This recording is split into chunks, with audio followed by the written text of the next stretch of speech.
Welcome. My name is Liz Goodrich, and I'm part of the Deschutes Public Library Community Relations team.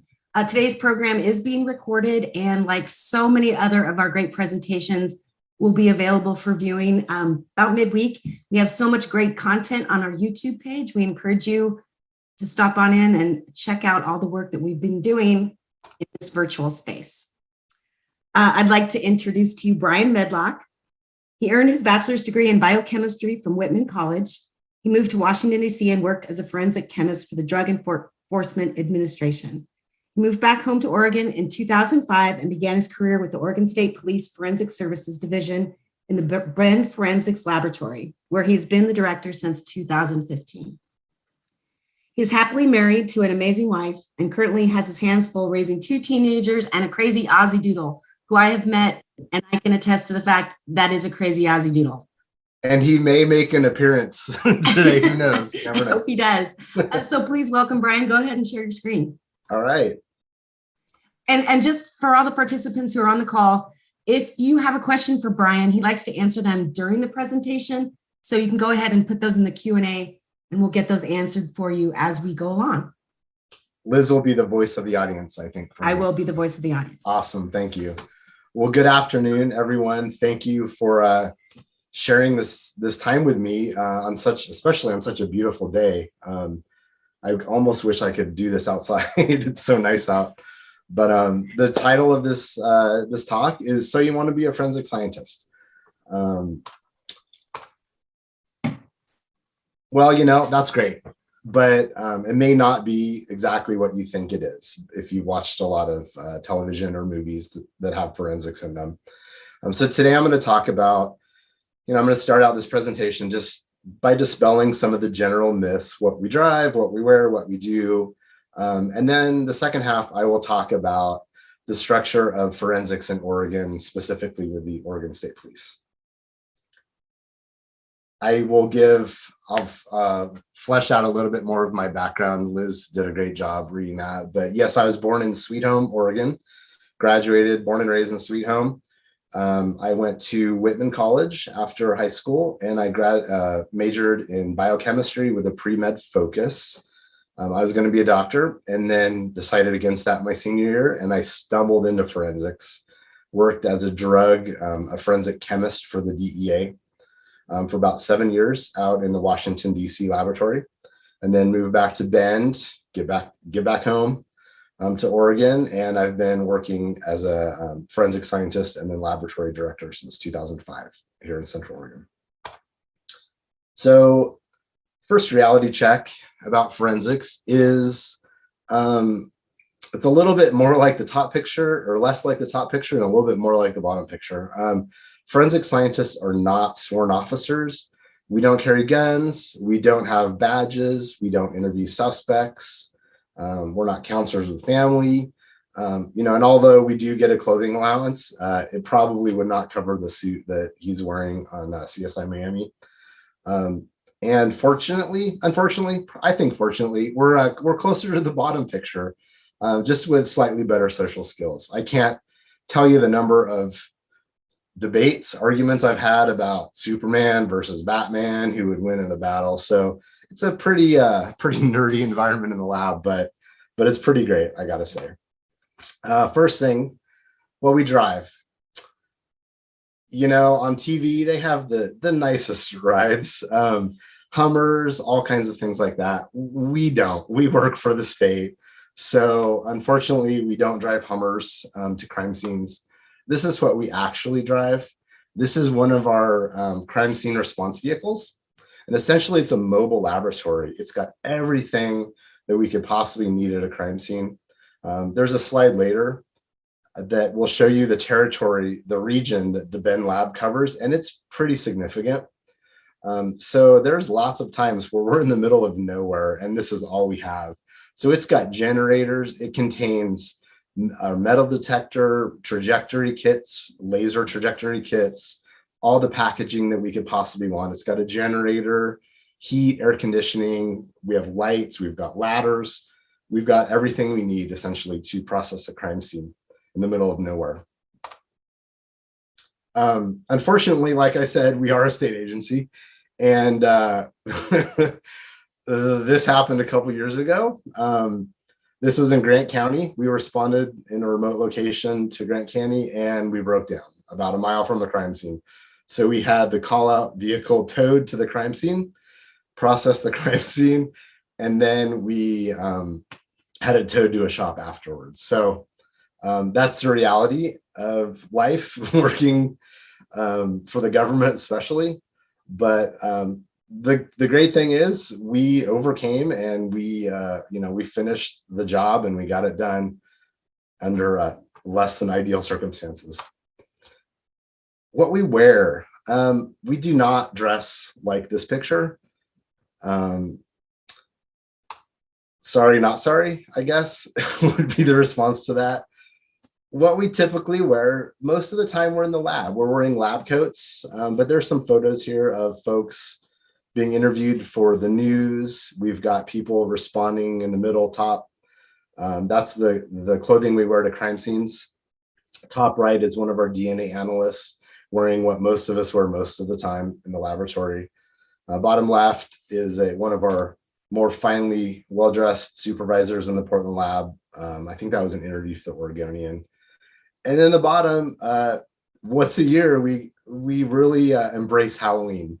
Unfortunately, with COVID, the past couple of years, we haven't gone quite as crazy, but that's our latent print unit, our fingerprint unit in the Portland lab, dressed up like Toy Story there.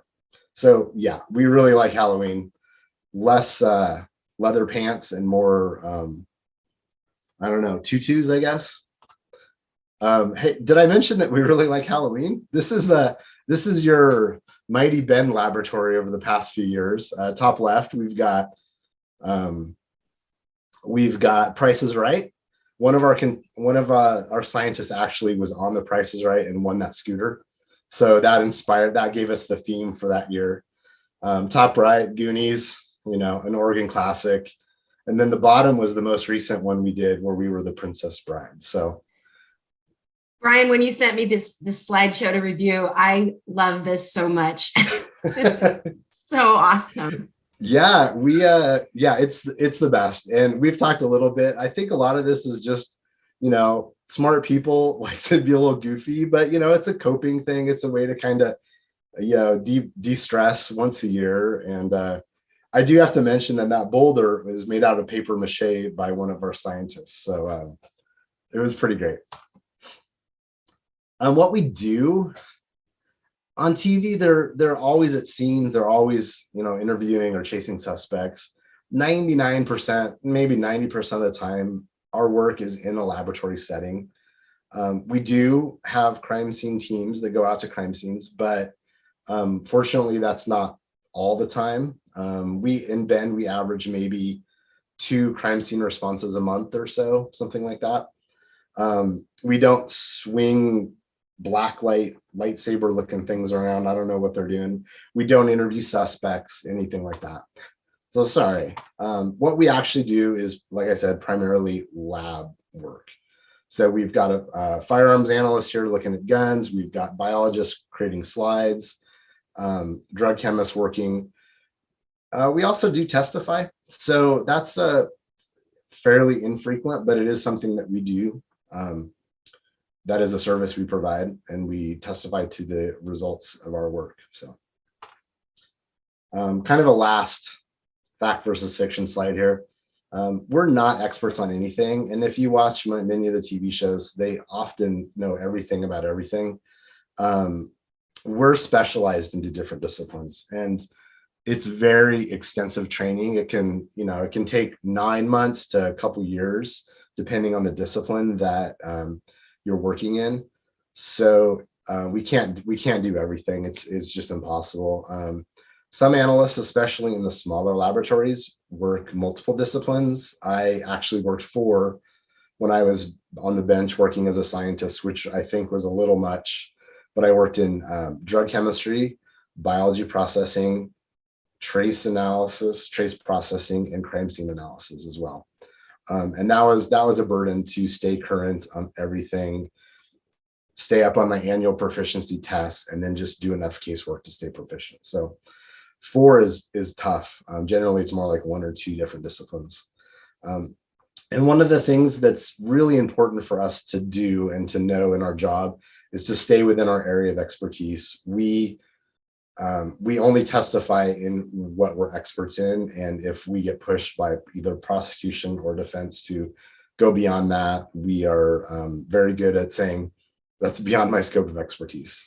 So I never watched Castle, but I had a friend tell me about this medical examiner on the show who apparently was not only the medical examiner, which is a full-time job in itself, but also did fingerprint analysis, which is a full-time job, and DNA analysis, which is also a full-time job. So example of how TV is not quite accurate.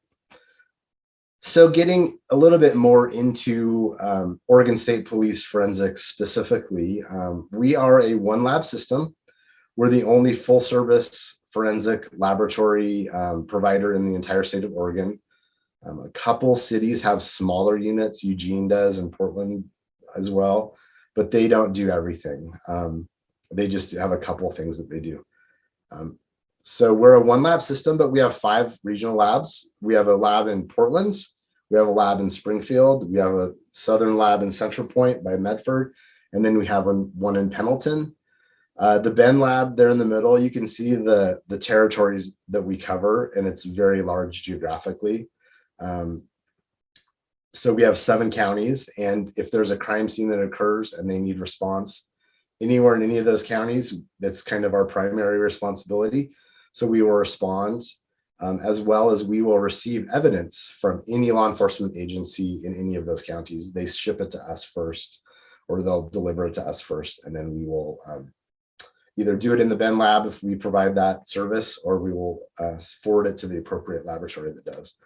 The Portland laboratory is the largest lab in the state, significantly larger than any of the other labs, and they do all of our disciplines. And I'm going to talk about the disciplines here in a little bit, but they're the only lab that does the actual DNA analysis. So I'll get into that a little bit more.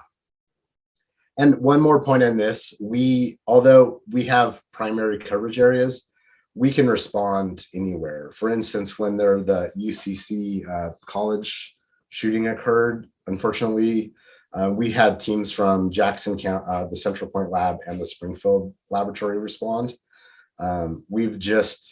We're kind of in the middle of a large crime scene. We're in about week 4 of processing a crime scene here in Bend, and we've had scientists from all 5 labs work on that. So a one lab system. The different disciplines that we provide to Oregon law enforcement agencies are listed here. I won't go through them all right now, but I will go into a little bit of detail on each one of them. But you can essentially break them up into chemistry, biology, comparison, and crime scenes, and then go down from there. So first one, biology processing. We do this in Bend, and essentially what we're doing is we're screening evidence for potential sources of DNA, body fluids primarily. If we find those, we'll sample them, and then those samples go to our DNA laboratory in Portland. Biologists also will collect and screen trace evidence, and then that can be forwarded to a trace comparison person. In this photo, you've got Matt here on the top using an alternate light source. It's a blue light with a filter looking for fluorescing stains. That's what he's doing. And then on the bottom, we have Kate looking for most likely sperm on a slide. DNA. This is only, like I said before, this is only performed in Portland. And essentially what they do is they develop profiles from evidence that's submitted to them, and then they compare those profiles. They can compare those profiles to either DNA standards from suspect or victim that are submitted, or they can use a searching database called CODIS. And if they don't have a hit to any known standards and they've got an unknown suspect, they can search a profile in CODIS. Is there a question? Question has come in. Yeah. So we have a question.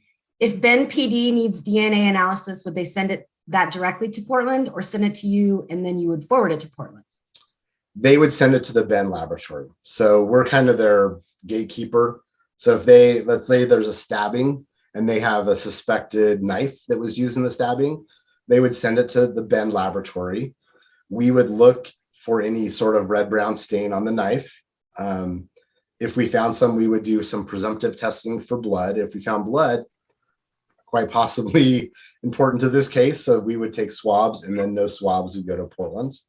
We would also, if there was an unknown suspect or even a known suspect, we might look at the handle for either fingerprints or aggressive manipulation DNA. So our biologists would make that determination, and they could swab the handle and send that swab as well. And so we would get victim on the blood and then suspect on the grip. So that would be kind of an ideal situation. And this question is related to this slide we're looking at right now. Marilyn would like to know what CODIS is. CODIS, ooh, okay. Test. The Combined DNA Indexing System. I want to say that's what the acronym stands for. But essentially, it's a big database. So in Oregon, if you're convicted of a felony and there's a few misdemeanors, there's a law where you have to provide a DNA sample, and that DNA sample goes in this big database. So the database has known samples that are collected from felons in Oregon and around the country. And it also has a separate database, and they're always searching each other with unknown samples from crime scenes. So if we have a string of burglaries and somebody cut their fingers on the glass each time, we would swab those and send that if they didn't, and then they would search it in CODIS and hopefully find a suspect. Thank you. Yeah. Thank you for the questions. This makes it much more pleasurable for me. Oh, here's a follow-up question to Chris. Yeah. Is this a national database or in Oregon only? It's a national database. It's run by the FBI, and they have very specific rules, so we have to follow their rules. In fact, we have one scientist whose full job it is to make sure that we're following all the rules so we don't lose our ability to search the database. Very important job. Yeah. And we're the only lab in Oregon. I mentioned Portland and Springfield. They don't have the ability to search CODIS as well. It's just the Oregon State Police. Controlled substance. We do this in Bend as well. And our drug chemists, essentially is what we call them, they identify controlled substances in submitted material. So in Central Oregon, methamphetamine is the most commonly seen controlled substance, but we can identify anything. A couple years ago, we had synthetic cannabinoids coming in, the spice, it was kind of the street term for them. And we were getting all kinds of crazy chemicals coming in with people trying to avoid the law because the molecule was slightly different than THC. So we were getting on a daily basis these unknown molecules, and we had the capacity in Bend, in little old Bend, Oregon, to identify these really unusual novel substances. Latent prints. This is fingerprints, another term for fingerprints. We also do this in Bend. Fingerprints is broken up into two steps: locating and photographing essentially any fingerprints that are possibly of import, and then doing a comparison. So we do both of those in Bend. We have latent print processors to take evidence and look for fingerprints and process them with chemicals to develop fingerprints on paper, on any kind of substance you can think of. And then we have comparison people who actually take those prints, and kind of like with DNA CODIS, we have databases where they can take a print if it's good enough and search it in the database. Unlike television, it doesn't pop up with a name and a picture and where they were at 2 p.m. that day. It comes back with a list of candidates, and then we have to have a comparison scientist actually go through the list and physically compare any of the top candidates. That database is called ABIS. And this, kind of interestingly, this picture is one of the techniques that our fingerprint folks use. They've used a fluorescing dye stain. So they've hit this bottle with this fluorescing dye stain after fuming it with super glue. And then they go in a dark room and they hit it with specific wavelengths, and it'll glow. And then they can take a photo of that glowing fingerprint and then use that for comparison. one of the toughest things with fingerprint analysis is getting a clear view of the print compared to the substrate. So if you can just have the fingerprint glow in a dark room, the substrate kind of disappears. You can take a photo of just that and then use Photoshop to, make the colors better and all that kind of stuff. And it really helps with the comparison work.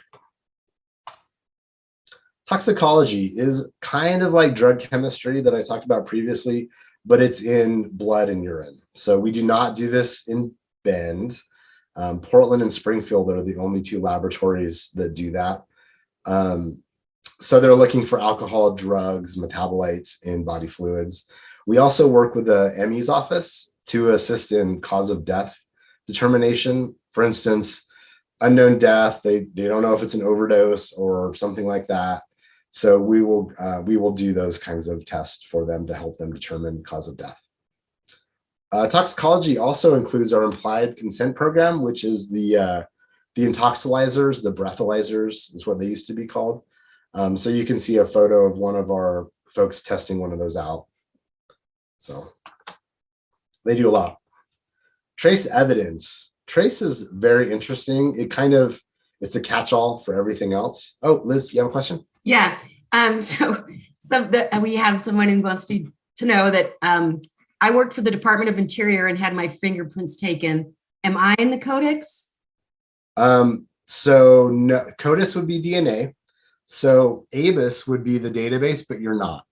And I don't even know all the databases. There's employment databases that are not searched. There's, I think, teacher database that's not searched. There's criminal databases, and those would be the ones you're searched. So you're not being searched every time there's a car theft in Bend. Yeah. And Marilyn wants to know why do they call it latent prints instead of fingerprints? Latent print just means not visible to the naked eye. So that's what we're talking about. There are prints that are latent, so you can't see them very well with the naked eye. We also have patent prints, which would be if you had your finger in like mud or something and you touch something and you can see the fingerprint. But it's a term that goes back decades. So, yep. Thank you. I always try to catch myself. I'll say latent prints and I know that it's not a common term. So yeah, it's fingerprints.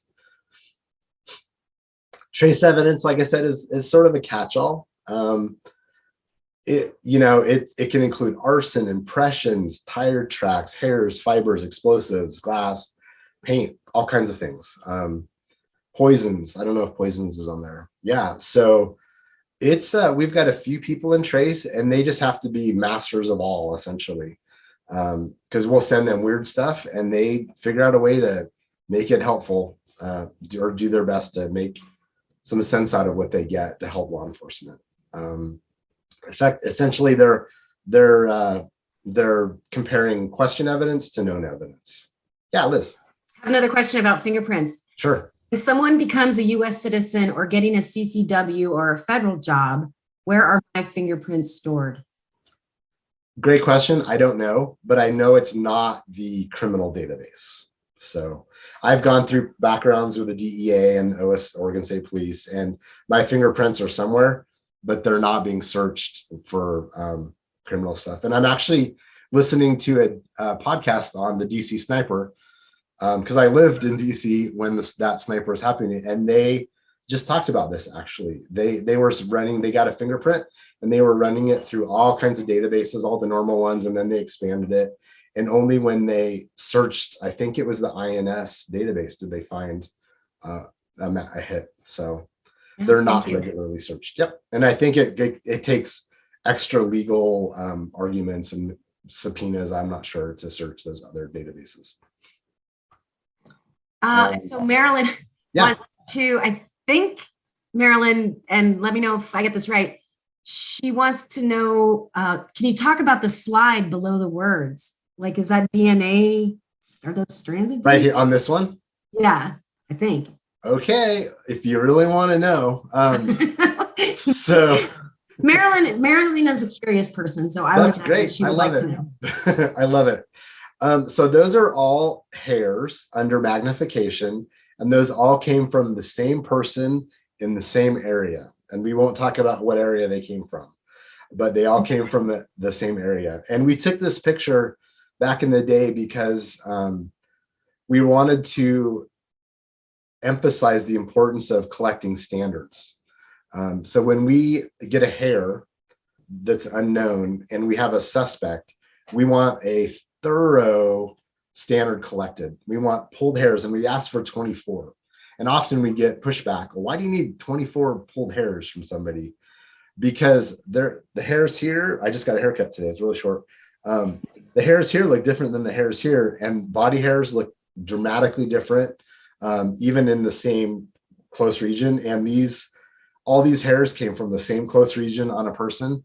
And we thought that was very fascinating. So yeah, they really do look different. Yeah, that's why there were some issues back in the day with hair comparisons. People going too far in saying that these matched or did not match, sometimes without full standards. So we pretty much use hair anymore to, we'll do some comparisons to screen out hairs, but then any sort of this hair is important is going to be via DNA work on them. Yeah, and Marilyn responds, wow, fascinating. Great. I knew she'd love it. And then the top picture obviously is a footwear casting. We're comparing that. So that's trace. Okay, crime scenes. This is the fun one. We do this in Bend. And essentially, primarily resources, we respond only if it's a homicide or a very serious physical assault or something like that, attempted homicide. So like I said, we go out a couple times a month on average, but effectively what we do is we'll go to a crime scene and we'll document what we see. We'll document the scene. We'll hopefully recognize, collect and preserve any evidence that we see at the scene. So on the top right, you've got a diagram that one of us created. So that's part of the documentation. And on the bottom right, we've got some blood stain patterns on the door, looks like.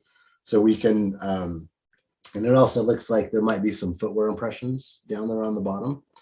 So that's evidence that we can photograph, document, and possibly answer some questions with some additional analysis. Bottom left, we've got a 3D diagram of some firearms trajectories, some bullet trajectories through your vehicle. That's also something that we can do. We got a question. Yeah, keep them coming. I love it. Yeah. Do you respond to all homicides, or does local law enforcement do most of the evidence collection at the scene? We pretty much respond to all homicides in those 7 counties. If it's very obvious, they can handle it, but they generally like to have us come out whenever possible. We have great cameras, and it depends on the agency too. Bend PD is very capable. They have lots of resources. We also cover, like Wheeler County, I think they have 2 deputies. So if something happens there, we're definitely going to go and we're going to help them as much as we can, because ultimately our goal is to give any citizen in any part of Oregon the same sort of response, law enforcement. So are you guys like on call? If there's a crime in the middle of the night, you buzz on out, yeah. You get a little beeper. Yeah, and supervisors, I'm just a paper pusher at this point, unfortunately. So I'm on call every 13 or so weeks for the entire state. So if there's a homicide in Florence, I get a call and then I activate the regional team to go out to that. But that's one of the things I tell people when they're interested, or if they're interested in crime scenes, is, I've missed birthdays, I've missed Mother's Day, I've missed, Christmas a couple years ago. So yeah, people like to get violent over the holidays for some reason. I don't understand. So yeah, yes. And as we're talking about workflow, so you get from the crime scene, how long do crime scenes take to process? Like I imagine it depends on the crime, but I'm curious about how long you typically spend at a crime scene. We have this kind of joke that it's either going to be 3 hours or like 12 hours. There's no in between. So Often, a lot of it is coordination. So I'll get a call to respond. First question I ask is, do we have a warrant or consent? Oh, no, we don't. So it's going to be like 5 hours until warrant. So I'll try to give my team some sleep and try to respond, appropriately. But we go to Klamath Falls a lot. That's about a 3-hour drive, just to the sound. And then often they're far away. So we'll have teams going down and working 12 hours more. My record was 36 hours responding to a crime scene. And, that was really pushing it, but it was a pretty large crime scene, pretty public. Evidence rich. Yeah. And it was a very charged crime scene as well. So we hit it hard. So yeah, it's generally, it's a good 8 hours probably on scene doing it. If it's really big, we'll send a bigger team, hopefully, and they can divide and conquer. But sometimes it just is what it is. Now, here's another question about fingerprints. Are native-born U.S. citizens required to have fingerprints registered? If not, how do you track someone down in case of homicide? Say that one more time. Are native-born U.S. citizens required to have fingerprints registered? So it's kind of a two-parter. Yeah. No. Generally, the fingerprint database is populated by people who've been arrested. So native-born citizens who've been arrested end up in there. That's the database that we search. And I think that answers the second part of the question was, if not, how do you track someone down in case of a homicide? And that's good old-fashioned detective work and maybe some DNA. Thank you. Yep. So this photo, or this pair of photos, is one of the things that we can do at crime scenes, one of the tools and techniques that we have. On the left, we've got, you see a couple dark stains on some crazy fabric, but we've treated that with a chemical called leucocrystal violet, or this could be luminol, I'm not sure. But you can see that the enhancement we do is gonna, make that footwear impression much more useful for a comparison analyst. So that's one of the things we'll do at a crime scene, enhance footwear. Another discipline that we do not do this in Bend, as firearm analysis, tool mark analysis. Effectively, they're comparing fired bullets and cartridge cases and shot shells to a firearm, trying to make links to separate shootings, comparing those, that evidence that's left at separate shootings, or comparing a gun at one scene to firearm trajectory evidence at that scene. So that's really what they do. Some cool photos. Yeah. Go ahead. Are there, Barbary wants to know if there are circumstances when you would bring in or turn over an investigation to a federal agency? Generally not really. We handle most everything ourselves. A lot of it has to do with the jurisdiction who's prosecuting it. But even we get evidence from the FBI all the time that we will process. If there's something on like the Warm Springs Reservation, we may or may not get called. That might be the FBI crime scene response team coming out, or we might get called. We've been to some, but we have not been to all there. So kind of just depends. Thank you. Yeah, I guess an example would be the Malheurer Wildlife Refuge. We did respond to that for the shooting aspect of it, but a lot of the other stuff was handled by the FBI. Okay, so after all of that, wet blanket possibly, do you still want to be a forensic scientist? That's great. That's cool. But a couple points to consider if you are interested in this field. The field is highly competitive. The minimum requirement that we require is a Bachelor of Science degree in a natural science. So chemistry, biology, physics, something like that. We typically get about 100, sometimes up to 200 candidates per position. The application process is long. There's multiple interviews. There is a thorough background check and a drug screening. So it's quite a process. And public speaking is a must.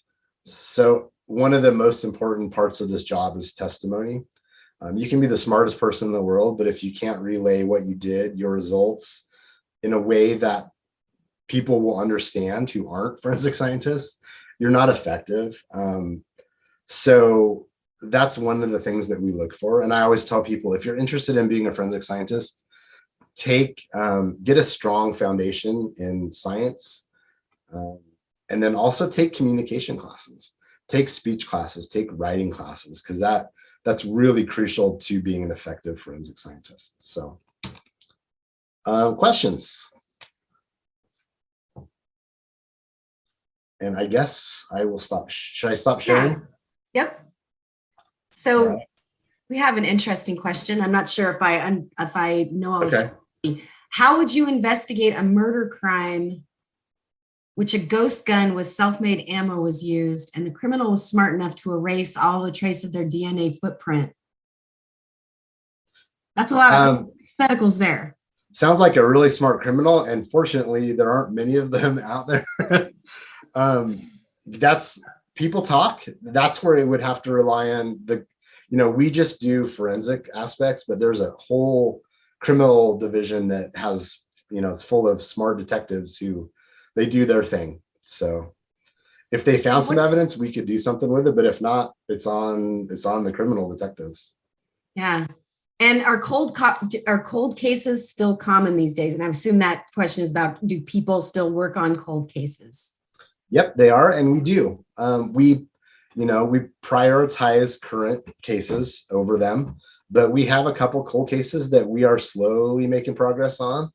Hopefully, yeah, we've got we've made some progress on some older cold cases. Interesting. Pretty cool. Yeah. This person has a lot of questions.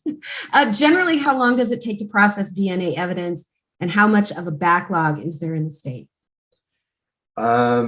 Generally, we're looking at a couple months generally, and that's 2 stages, but there are times where we can rush it.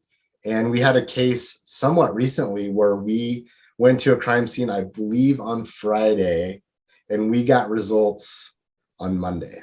So we had the stars aligned and we were able to get DNA results in 4 days. That is not the norm, but we can move mountains if we need to, if we have the resources. Unfortunately, it does take a little bit of time. We went through a Lean Six Sigma project a few years ago, and we cut down the DNA turnaround time dramatically. We were at, I want to say, 9 months or so backlog, because we had Melissa's Law that had passed, and we had this influx of sexual assault kits that were coming in, and we got that down from 9 months to, I want to say, 45 days. So wow, yeah. We that was a lot of work. It was a year-long process and then some. Right. So, okay, looking good. When you're at a crime scene, so this is about your 36 hours that you spend on a crime scene. Were you at it nonstop, 36 hours straight?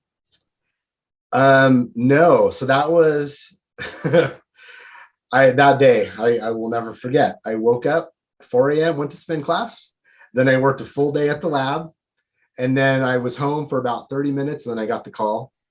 And then I went back to the lab, and we went in a big caravan for about 2-hour drive away from here, wearing body armor and helmets and stuff. We worked through the night into my birthday.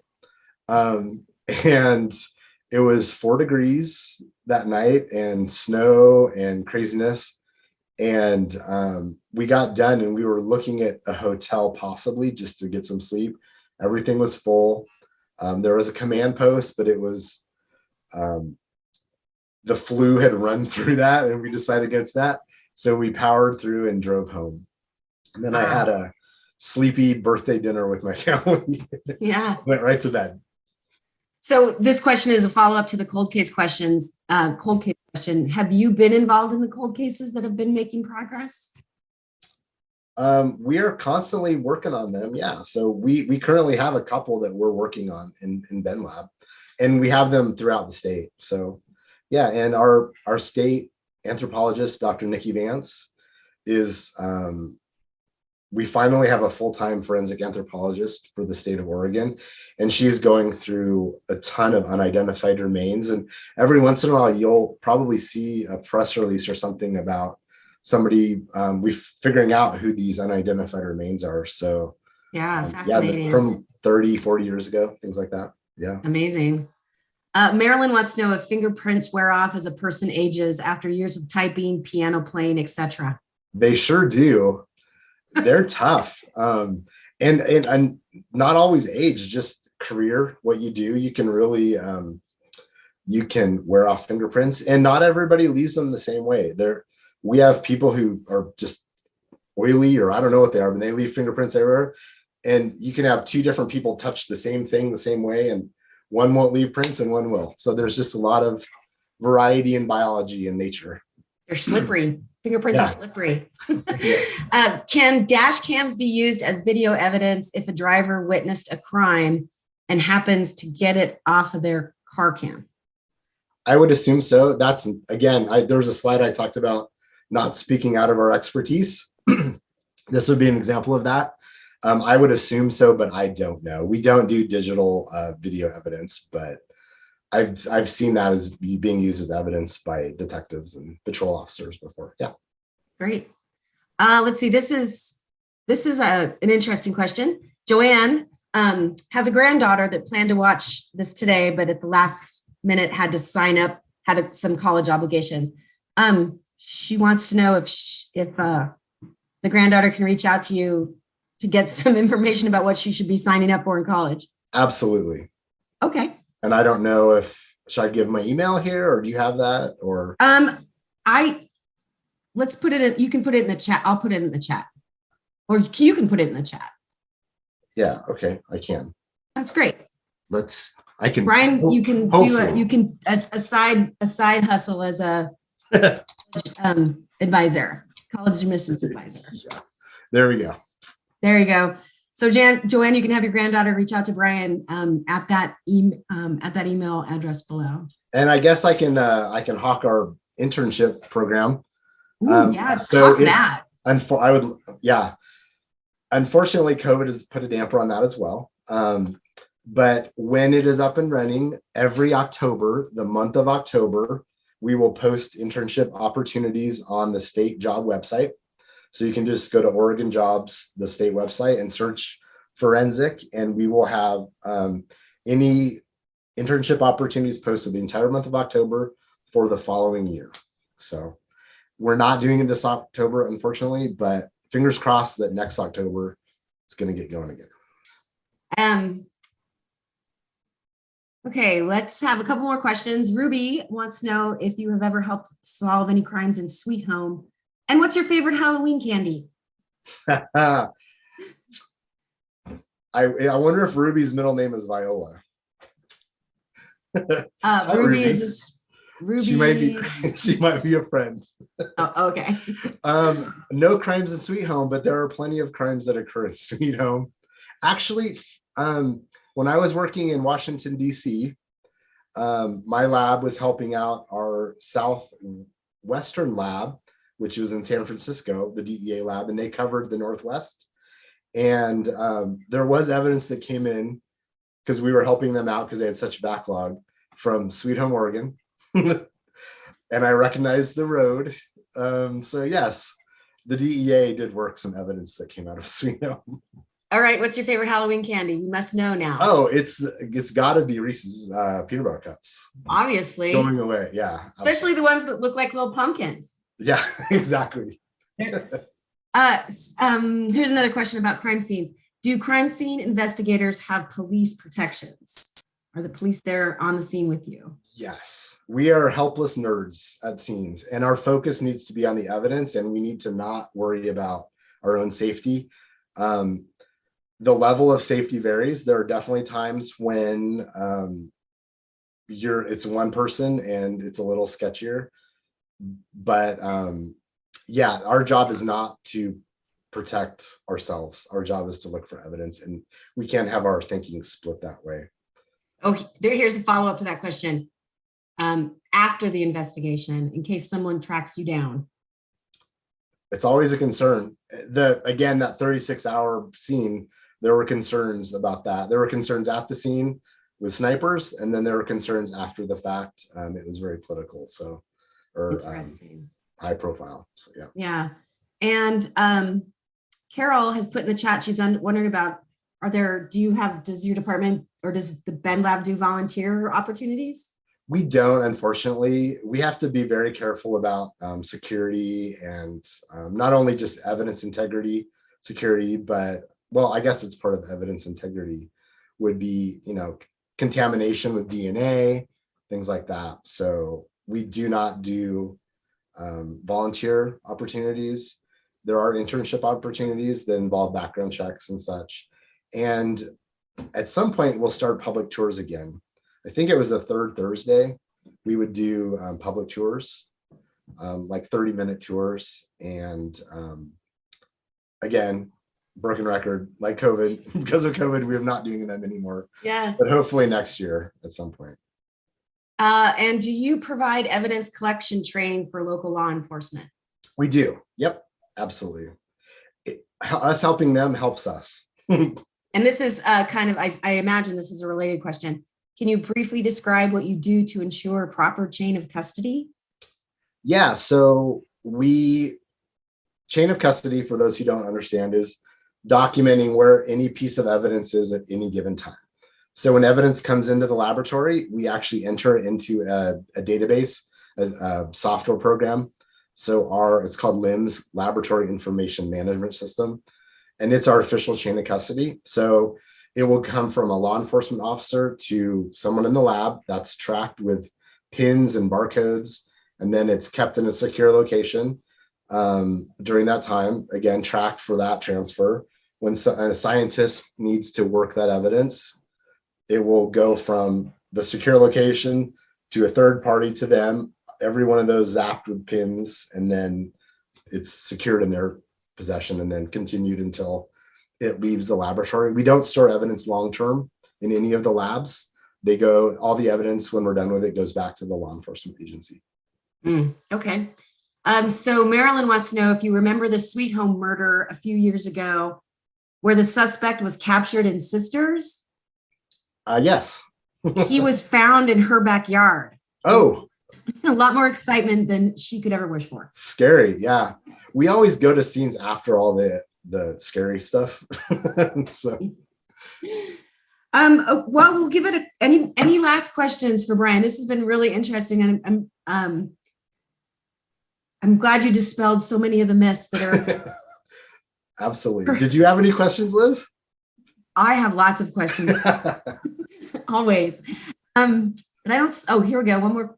Looks like one more question. Oh, thank you, Brian. This has been great. Oh. Yeah, we'll take any thank yous for Brian into the chat room. Always. Just so we can let him know. Thank you for attending on such a beautiful day. I mean, I was really looking forward to doing this program in person because I think this was great. This is fine. But maybe when COVID goes away, we can have you come down and bring that fancy truck and we can take a look at it. Oh, yeah. When we go to schools, I always bring the gas masks and people dress up and we take photos, and it's a good old time. Well, thank you, everyone. Yeah, thank you. Liz. This has been a lot of fun. Enjoy the rest of your day, and we'll visit again soon. Sounds good. Thank you. Thank you, everybody. Take care. Bye.